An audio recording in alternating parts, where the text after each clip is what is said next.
How's it going, YouTube? Welcome back. It's been a while. We've been very busy with the NAT season, which is exactly what we're going to talk about today.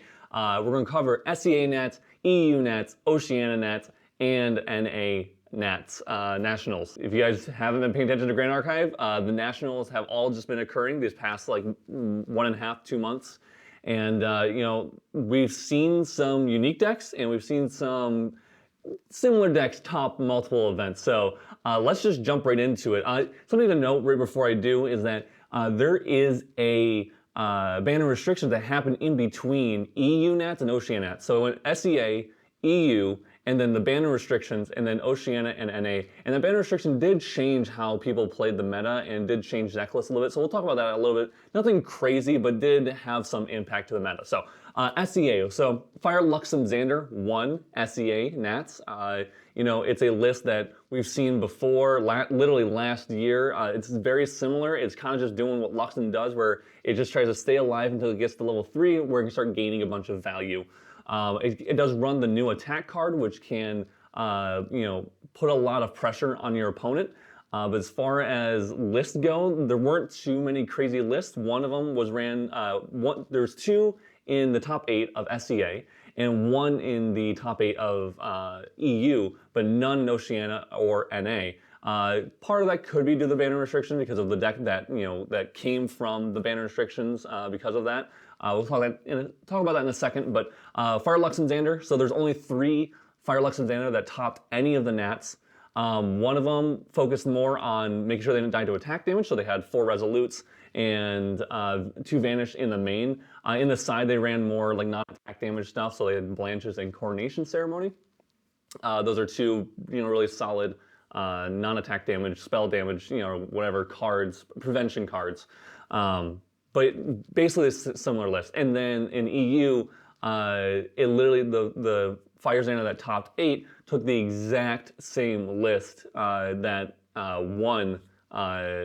I believe it was the one that won. Let me double check it. Got the laptop out today to make sure I'm not saying anything wrong. Yeah, it was the first place list. Bob at SEA, they took down SEA, and so the person in EU took the exact same list and just ran it at EU and topped 8 with it as well. So nothing crazy when it comes to Fire Luxom Xander. The thing that did change, because there were none that topped 8 or even in Gauntlet at Oceania or NA, is because in the middle, like I said, there was a banner restriction, and that brought Clarent Reimagined to the meta. And because of that, that meant Fire Aggro Lorraine was more viable, and even Wind Allies was more viable, which can, depending on how you build them, and especially Fire Aggro Lorraine, can be very hard matchups for Fire Luxom Xander. And so it's very possible because of that, we see those decks, that deck just got a little bit worse and just had worse matchups and worse time trying to get to top 8 or day 2 or whatever. There's also the possibility that just those 2 regions, Oceania and NA, there might have been, I know especially at NA, there was quite a bit of fire aggro. And so if those Fire Luxom Xander happened to hit those fire aggro decks, they just lost. Also, there's a little bit of another deck that kind of beats Fire Luxom Xander, so you might need a little luck to beat them. You might need them to draw really well, or you yourself to draw dead. If you're on the counter deck to that, or a deck that's really good against it, which is Fractals. Fractals topped every single Nationals, and on multiple of those Nationals, there was multiple Fractals that topped. At SEA, there was only 1. At EU, there were 3. Myself, my teammate Terry, and another one by Toby, who ran the exact same list that won, or that came second place at SEA Nationals.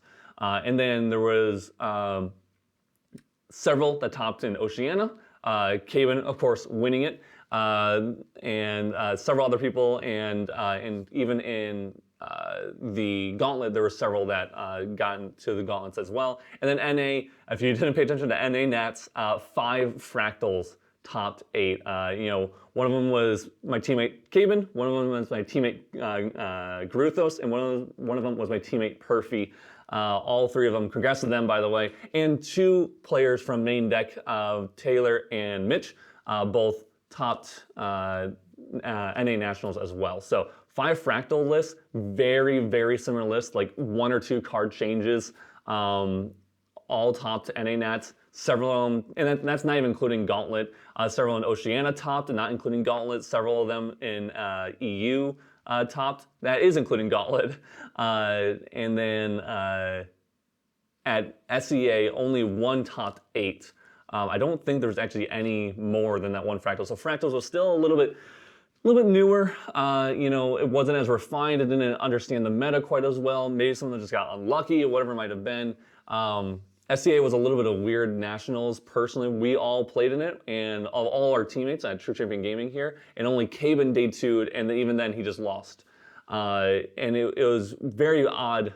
It felt like people had these very random techs, and so some people would just beat those people with those random techs, but other times they would just lose out because they just had a bunch of random stuff. So it really was about consistency and running decks that had this weird consistency.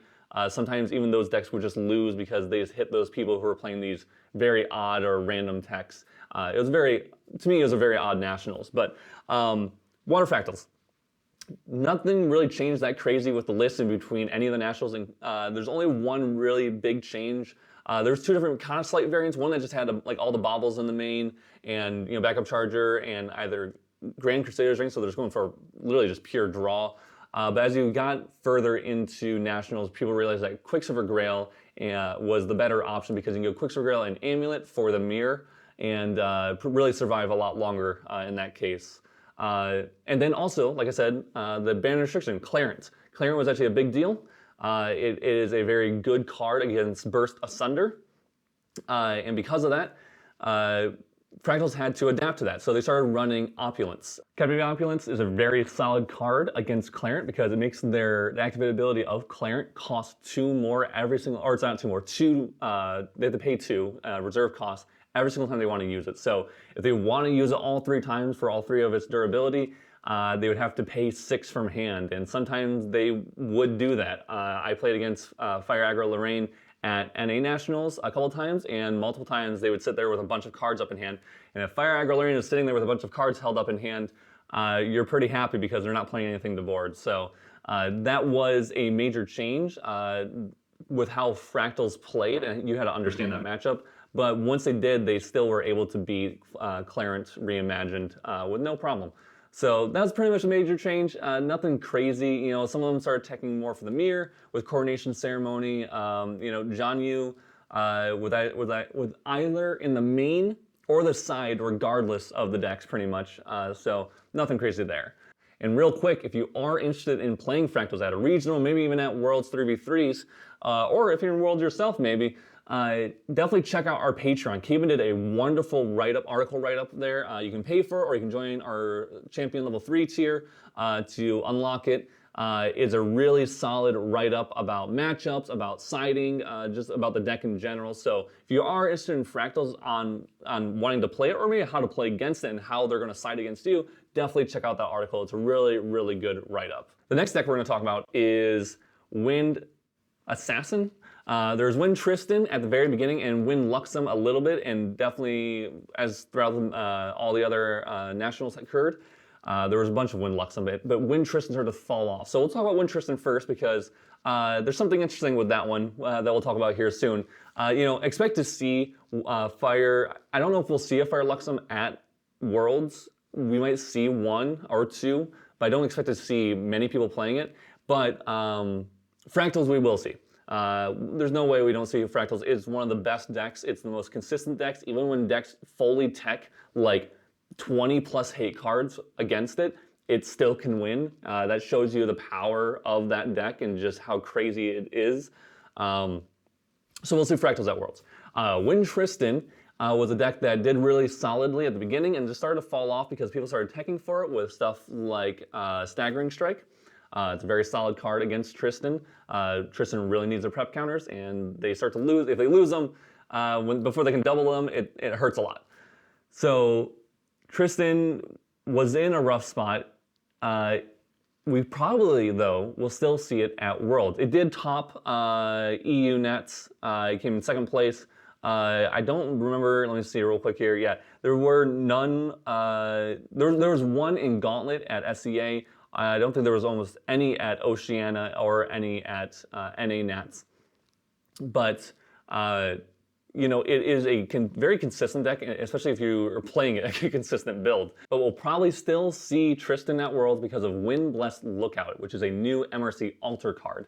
This card allows, it's to replace Korhazi Outlook, which was a very strong card. On enter, the old one, is a 2-drop 1/3. On enter, you got a prep counter, and then you could rest it. And if you rested it and got rid of a prep counter, you would be able to, your opponent would not be able to play cards on your turn. So they would have to respond to it right away. But even if they killed it, you still wouldn't be able to play cards on your opponent's turn. And because of that, Tristan was way too strong. That card just, making it so your opponent can't play cards or interact with you on your turn for a deck that wants to go for a really big attack/combo swing is really good. So Windless Lookout is the replacement for that card, essentially, which is a 2-drop 1/3 that also on enter gives you a prep counter. But instead, when you have class bonus, it has another on enter where you get the Glimpse 1. So you're getting a little bit of value. It's a really solid card. It's a really cheap card to get prep counter. It's a little bit of an ally to help you kill off stuff with like Sadie. So you can swing 1 with this, swing 2 with Sadie, kill off a 3 health ally, get Sadie proc, and then maybe pick up a Reclaim and reclaim the Windblessed Lookout. I mean, there's just a bunch of stuff that you can do with Windblessed Lookout because it's so much cheaper. Also, when you ensnaring Fumes, if you're in Wind Tristan or Wind Luxom Xander, which we'll get to in a sec, you get that back, and it's cheap prep counter generation, so that's huge. But we'll probably see Tristan only if people really want to grind it out and make sure he has a really refined deck. So I expect to see a couple there at the Gauntlet, maybe in day 1 of Worlds, if Windblessed Lookout is strong enough to make the difference, to make it consistent enough. Like I said, only one topped got an actual Worlds invite, and only one topped got a Gauntlet invite at 2 different events. So we'll have to see what that looks like at Worlds. But let's talk about Wind Luxom Xander. So, and I'll put Luxom a little bit in quotes because this deck doesn't necessarily play like a Wind Luxom deck. It's a very unique deck. It's made by the California guys. They took actually Caben's Wind Tristan list from Taipei back in that sent Taipei back in 2024, and just threw Luxom into it instead of the Umbra or Tristan cards essentially. And because of that, it's a very similar layout to that deck list. They've of course refined it, made it their own, perfected it, and perfected the play style of it as well, because it is not your standard Luxom deck or even level 3 deck, because it has a slice and dice game plan kind of in the middle of it that it's usually trying to go for more so. It's trying to go for a little bit of board, attack, chip your opponent down, then go for a slice and dice with Assassin Ripper to give, to deal 15 damage in 1 turn. But they can go to level 3 and get a little survivability, use a Lightweaver's Assault here and there, or ping off some stuff and survive that way as well. It's a very unique deck. You can't just rush to level 3. You're really gaining value and chipping your opponent and just kind of suffocating your opponent out of the game is really the game plan throughout it, until you can just go for like a lethal play. So knowing when to switch on a dime is really important. Prep counters are really good in that deck just because they get Ensnaring Fumes for free. And of course you want to do slice and dice game plans, but the Ensnaring Fumes is a huge one because they can just put all your allies back into hand, or if you're a Genbu or Wind Siryu player, those are going to your hand as well, which just means they kind of just get destroyed and put back into your material deck, which does not feel good, as if those are if that's your win con. It feels pretty rough. And they also usually run Art of War out of the side, and so against the ally decks, it's almost a auto win for the Wind Luxom deck, because they can just go Art of War, put it on the field. Wind ally players are going to try to play some allies. They can't swing with them on the turn that they play them, and then the opponent just goes Ensnaring Fumes, put them all back to hand.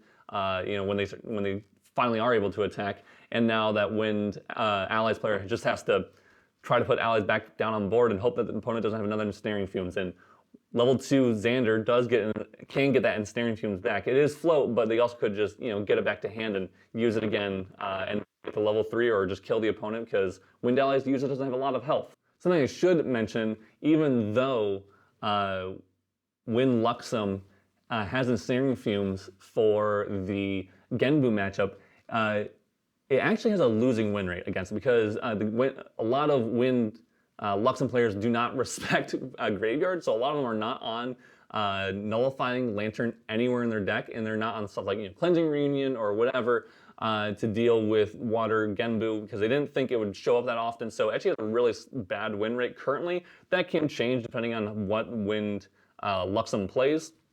to deal with that deck. But currently has a losing win rate, even though it could do the Ensnaring Fumes on the Genbu, because they didn't go for mill out plan, or they could even get a lucky stratagem, or just go for beat down plan as well. So even though it seems like Wind Luxom should have a good Genbu matchup, it actually doesn't. It actually has a losing matchup. Wind Luxom is very good against Wind allies. It's very good against allies decks in general because of the Art of War and Ensnaring Fumes. And now they get Windblessed Lookout, which is another cheap prep generation counter. Prep generation ally, and it's also giving you a little value with that Glimpse one, which can matter, especially if you're replaying that ally a bunch because you're Ensnaring Fuming it back to hand or reclaiming back to hand. It gives you those prep counters for slice and dice sooner as well, and it's just a powerhouse of a card.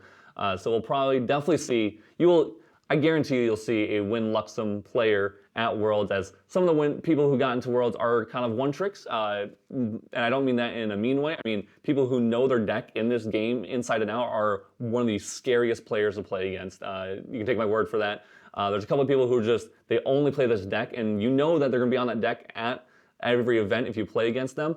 It doesn't matter. They still take down events. They still top events. They still get invites to Worlds. Because they are just so consistent, and they just know their deck inside and out and know their matchups inside and out, which is huge. So I expect to see some Wind Luxom at Worlds. So a couple more decks. We'll kind of breeze through these ones as you will probably see them. Because again, they're kind of like one tricks, like I was talking about with the Wind Luxom player. They're very good players as well. So when they have someone who knows their deck inside and out, and they are really good players, they're going to be some strong competitors at Worlds. So that would be Genbu. So Watermill Genu, you're going to see this at Worlds. It topped multiple events and just crushed them too in some cases, even with people running hate for them. So Genbu is a deck that can come from multiple angles.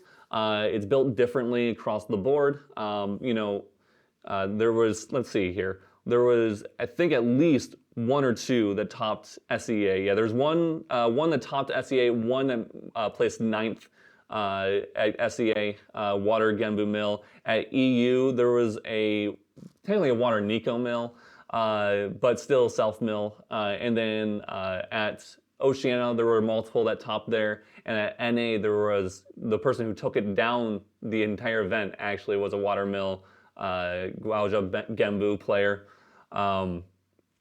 And also in 8th place was another one as well. So Water Genbu, Guoja, will be at Worlds. It's a strong deck. It can put allies on board, attack, and just go for a beatdown, kind of like allies can. It can put Genbu on the board and swing for one big attack on the in one turn.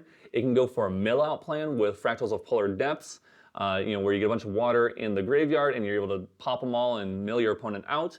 And some of them are on stratagem, where they can do non-attack damage. So there's a whole route. There's multiple routes that this deck can go, and so you have to run stuff to deal with attacks. You might need something that stops attacks like Song of Frost or Interceptors or Taunts. You need something to deal with spell damage, with a Safeguard Amulet, or maybe Clarent, or Blanches or something like that. And then you also need stuff to deal with water graveyard stuff. So to deal with those Fractal Polar Depths so you don't get milled out. There's just so many things that can occur from Genbu that you have to play around and make sure you're playing correctly and knowing when you need to bring out and materialize those specific things. Because if you do one in the wrong order, you might just die. So Water Genbu, it'll be at Worlds. There's several players who are very solid players on it, and they've been on it since the Water Self Mill since the beginning. So expect to see them on it at Worlds as well. So let's talk about Wind allies. And there's actually really only one person to talk about. I think there was a couple at SEA that actually did get a Gauntlet invite, but most importantly, the people that actually, one person that matters is Henke. Henke won EU Nationals with Wind allies, and they also got a Gauntlet at NA with Wind allies. I don't believe we see it top any other events. Yeah, because Wind allies has an absolutely abysmal matchup into Wind Luxom. Like I was just talking about earlier, they just go Art of War and Ensnaring, and it's like a 20 or 30% win rate for wind allies against Wind Luxom. And technically Wind Tristan can do something similar. So it's very rough for them to try to win, but you can still beat a lot of the other decks.